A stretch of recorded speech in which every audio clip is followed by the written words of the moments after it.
Cacky Porch here with Melissa Scaramucci, and we're at Local After Hours. And Miss Melissa has even made us drinks, which are... They're after hours drinks. We've been working all day, and we're having a cocktail. Cheers. And what are we drinking, Miss Melissa? Stand by.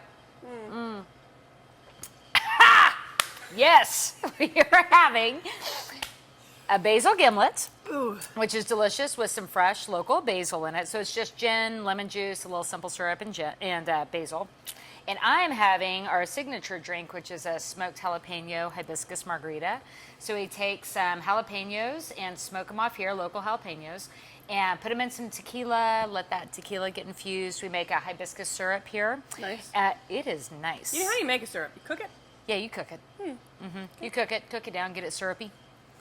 So you kind of like make things in this restaurant. Yeah, we make stuff. Some restaurants open things and serve them, and we make You even things. make your own ketchup. I love our ketchup. Is delicious. It is delicious. Yeah. Once you go local ketchup, you can't go Heinz.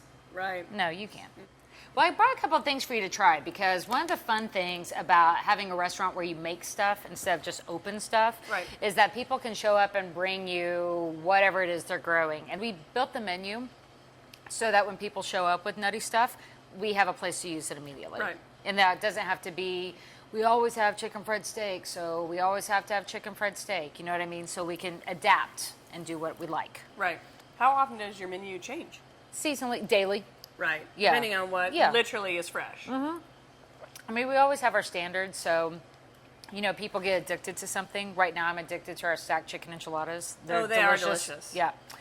So we have standard stuff like that, but we have soup, salads, or risotto, ravioli, anything that we can fill, top, saute, adapt. That's what we use these sorts of things for. Don't you feel like there is more of a movement of people are honing more into locally grown, I want to buy locally, I want to buy more organic? The two things happen at once. I say happen at once. It has taken years. I keep saying that we would not have been able to open local 5 years ago. Right.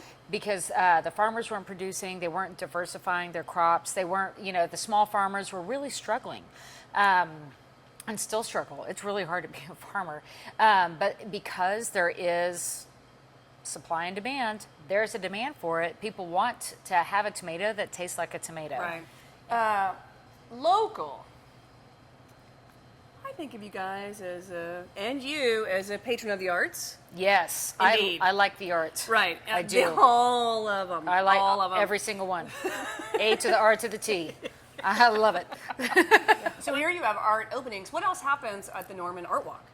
I love the Norman Art Walk. It's taken a few years for it to gain steam, like anything does. Right.